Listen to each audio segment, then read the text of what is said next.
जया एकादशी 2026 शुभ मुहूर्त और पारण का समय।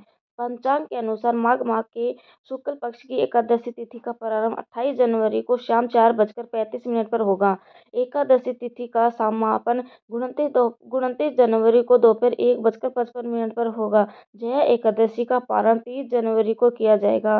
पारण का शुभ मुहूर्त 30 जनवरी को सुबह 7:13 पर सुबह 9:29 तक रहेगा। पारण के दिन द्वादशी तिथि समाप्त होने के समय सुबह 11:09 पर होगा। तब एकादशी का पारण शुभ मुहूर्त में ही करना चाहिए। एकादशी व्रत व पारण द्वादशी समाप्त होने से पहले अत्यंत जरूरी होता है। राधे राधे, जय श्री कृष्णा। तो दोस्तों, आज की इस वीडियो में हम आपके लिए लाए हैं जया एकादशी व्रत कथा। तो धर्मराज युधिष्ठिर बोले, हे भगवान, आपने माघ मास के कृष्ण पक्ष की शक्तिला एकादशी का अत्यंत सुंदर वर्णन करते हुए सुनाया था। आप स्वदेज, अंडज, उदिज और जरायुज चारों प्रकार के जीवों के उत्पन्न, पालन और नाश करने वाले हैं। अब आप कृपा करके माघ मास के शुक्ल एकादशी के विषय में भी बताइए। इस एकादशी का क्या नाम है तथा इसके व्रत का क्या विधान है, इसकी विधि क्या है, इसका व्रत करने से किस फल की प्राप्ति होती है और इसमें कौन से देव का पूजन किया जाता है, और कृपया यह सब विधि विधान से कहिए।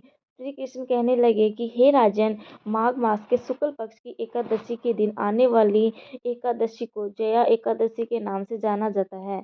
इसका व्रत करने से मनुष्य, ब्राह्मण इत्यादि पापों से छुटकारा कर मोक्ष को प्राप्त हो जाता है तथा इसके प्रभाव से भूत पिशाच आदि योनियों से मुक्त हो जाता है। इस व्रत को विधि पूर्वक करना चाहिए। अब मैं तुमसे पद रूपाण में वर्णित कर इसकी महिमा की एक कथा सुनाता हूँ।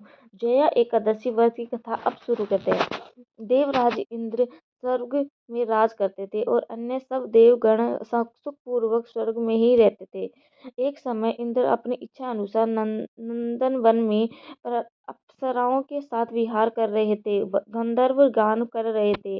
अब उन गंधर्वों में प्रसिद्ध पुष्पदंत तथा उसकी कन्या पुष्पवती और चित्रसेन तथा उसकी स्त्री मालिनी भी उपस्थित थी। साथ ही मालिनी का पुत्र पुष्पवान और उसका पुत्र माल्यवान भी उपस्थित थे। पुष्पवती गंधर्व अन्य कन्या माल्यवान को देखकर उस पर मोहित हो गई और माल्यवान पर काम बाण चलाने लगी। उसने अपने रूप, लावण्य और हाव भाव से माल्यवान को वश में कर लिया। हे राजन, वह पुष्पवती अत्यंत सुंदर थी। अब वे इंद्र को प्रसन्न करने के लिए गान करने लगे, परंतु परस्पर मोहित हो जाने के कारण उनका चित्त भ्रमित हो गया था। इनके ठीक प्रकार न गाने तथा स्वर ताल ठीक नहीं होने से इंद्र उनके प्रेम को समझ गया और उन्होंने उसमें अपना अपमान समझकर उनको शाप दे दिया। इंद्र ने कहा, हे मूर्खों, तुमने मेरी आज्ञा का उल्लंघन किया है, इसलिए तुम्हारा धिक्कार है। अब तुम दोनों स्त्री पुरुष के रूप में मृत्यु लोक में जाकर पिशाच रूप में धारण करो और अपने कर्म का फल भोगो। इंद्र का ऐसा शाप सुनकर वे अत्यंत दुखी हुए और हिमालय पर्वत पर दुख पूर्वक अपना जीवन व्यतीत करने लगे। उन्हें गंध और रस तथा स्पर्श आदि का कुछ भी ज्ञान नहीं था।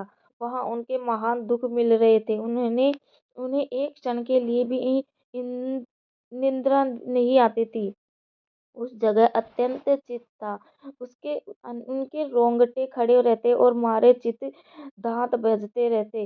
एक एक दिन पिशाच ने अपनी स्त्री से कहा कि पिछले जन्म में हमने ऐसा कौन से पाप किए थे जिससे हमको यह दुखदायी पिशाच योनि प्राप्त हुई। इस पिशाच योनि से तो नरक के दुख सहना भी उत्तम है।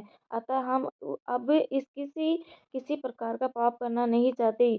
इस प्रकार विचार करते हुए वे अपने दिन व्यतीत कर रहे थे। देव्य योग से तभी माघ मास में शुक्ल पक्ष की जया एकादशी आई। उस दिन उन्होंने कुछ भी भोजन नहीं किया। वह अच्छे अच्छे कार्य किए, केवल फल फूल खाकर ही दिन व्यतीत किया और सायकाल के समय दुखी अवस्था में पीपल के वृक्ष के नीचे बैठ गए। उस समय सूर्य भगवान अस्त हो रहे थे। उस रात को अत्यंत ठंड थी। इस कारण वे दोनों शीत के मारे अति दुखी होकर मृतक के समान आपस में चिपटे हुए पड़े थे। इस रात्रि को उसको निंद्रा भी नहीं आई। जया एकादशी के उपवास और रात्रि के जागरण से दूसरे दिन प्रभाव होते ही उनकी पिशाच योनि से उन्होंने छुटकारा मिला। अत्यंत दुख गंधर्व और अप्सरा की देह धारणा कर सुंदर वस्त्र आभूषणों से अलंकृत होकर उन्होंने स्वर्गलोक को प्रस्थान किया। उस समय आकाश में देवता उनकी स्तुति करते हुए पुष्प वर्षा करने लगे। स्वर्गलोक में जाकर उन दोनों ने देवराज इंद्र को प्रणाम किया। देवराज इंद्र उनको पहले रूप में देखकर अत्यंत आश्चर्यचकित हुए और पूछने लगे कि तुमने अपनी यह पिशाच योनि से किस प्रकार छुटकारा पाया, अतः हमें यह सब बताइए।